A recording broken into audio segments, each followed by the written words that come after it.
പ്രതി കുറ്റക്കാരനാണെന്ന് കോടതി കണ്ടെത്തിയിരിക്കുകയാണ്.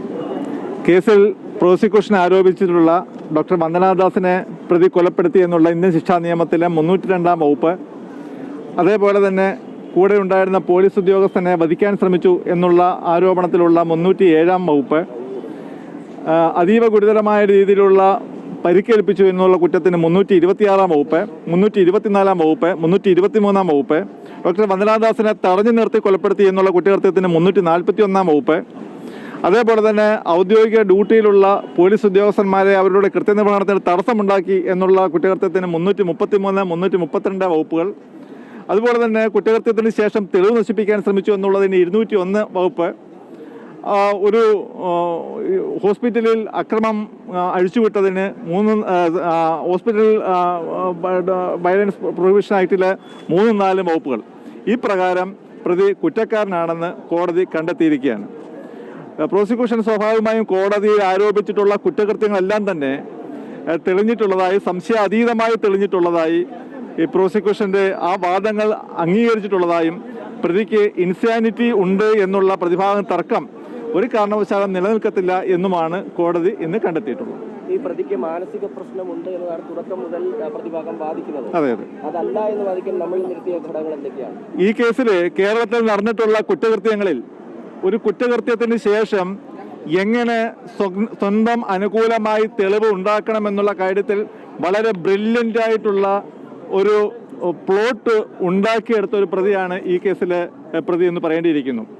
കാരണം ഇപ്രകാരം ഒരു കുറ്റകൃത്യം നടന്നു കഴിഞ്ഞപ്പോൾ സ്വാഭാവികമായും ഇൻജുവേർഡ് ഐ വിറ്റ്നസ് എന്നുള്ള രീതിയിൽ പരുക്കുപറ്റിയ ദൃക്സാക്ഷികളുണ്ട് എന്നുള്ള തരത്തിൽ ഈ കേസിൽ പ്രതിക്ക് രക്ഷപ്പെടാനുള്ള ആകെയുള്ളൊരു പോംവഴി ഇൻസാനിറ്റിയാണ് എന്ന് കണ്ടെത്തിയ വിദ്യാസമ്പന്നനായ പ്രതി ജയിലിലെ ലൈബ്രറിയിൽ നിന്നും സൈക്യാട്രിയുടെ പുസ്തകങ്ങൾ എടുത്ത് വായിച്ചു പഠിച്ച ശേഷം തന്നെ ഇൻ്റർവ്യൂ ചെയ്യാൻ വരുന്ന മെഡിക്കൽ ബോർഡിലെ അതിവിദഗ്ധന്മാരായ സൈക്യാട്രി ഡോക്ടർമാർക്ക് അവരെ കബളിപ്പിക്കാൻ വേണ്ടിയോ അവരെ മിസ്ലീഡ് ചെയ്യാൻ വേണ്ടിയോ ഉള്ള ഉത്തരങ്ങൾ നൽകിയ ശേഷം സ്കീസോഫ്രീനിയയുടെ സം സ്പെക്ട്രംസ് അവർക്ക് പ്രതിക്കുണ്ട് എന്നുള്ള തരത്തിലേക്ക് തെളിവ് വരുത്താൻ വേണ്ടിയുള്ള ഒരു പരമാവധി ശ്രമമാണ് ഈ കേസിൽ പ്രതി നടത്തിയത്.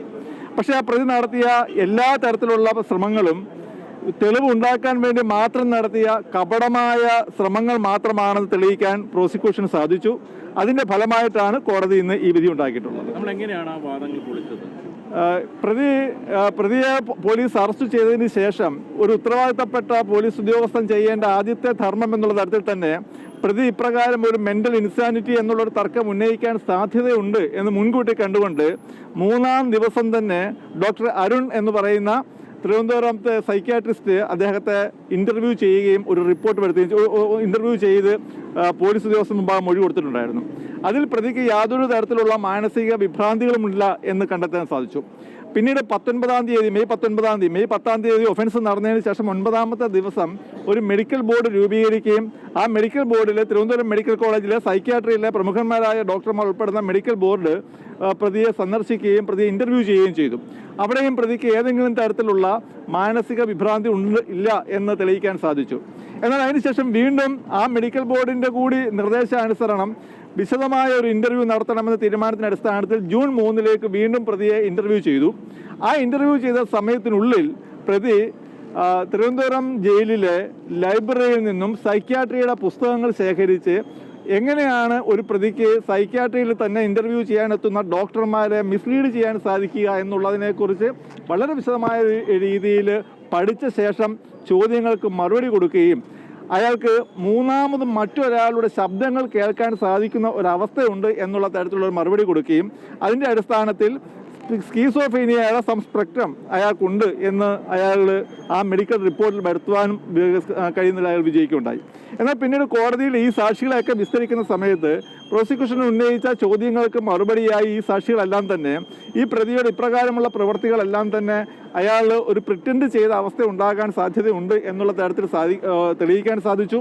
മാത്രമല്ല പ്രതിഭാഗത്ത് നിന്ന് വിസ്തരിക്കപ്പെട്ട പ്രതിയുടെ സഹപ്രവർത്തകരായ അധ്യാപകർ അവർ ഇവിടെ കോടതിയിൽ വന്ന് പ്രതിക്ക് അനുകൂലമായ രീതിയിൽ മൊഴി കൊടുത്തിട്ടുണ്ടെങ്കിൽ പോലും പ്രോസിക്യൂഷൻ അവരെ ക്രോസ് വിസ്താരം ചെയ്ത സമയത്ത് ഈ ഒഫൻസിന്റെ തൊട്ട് തലേ ദിവസം വരെയും പ്രതിക്ക് യാതൊരു തരത്തിലുമുള്ള മാനസിക രോഗത്തിന്റെയും അംശങ്ങളോ ഭാവങ്ങളോ പ്രകടിപ്പിച്ചിട്ടുള്ള വ്യക്തിയല്ല എന്ന് തെളിയിക്കാനും പ്രോസിക്യൂഷൻ സാധിച്ചു. അപൂർവമായ കേസായി പരിഗണിക്കണമെന്നതാണോ നമ്മുടെ ആവശ്യം? തീർച്ചയായും ഈ കേസിൽ നമ്മൾ മനസ്സിലാക്കേണ്ട ഒരു സംഗതി, കൊല ചെയ്യപ്പെട്ട വ്യക്തി ഒരു പാവപ്പെട്ട ഒരു ഹെൽപ്ലെസ് ഈ സഹായിക്കാൻ വേണ്ടി വന്ന ഒരു സ്ത്രീയാണ്.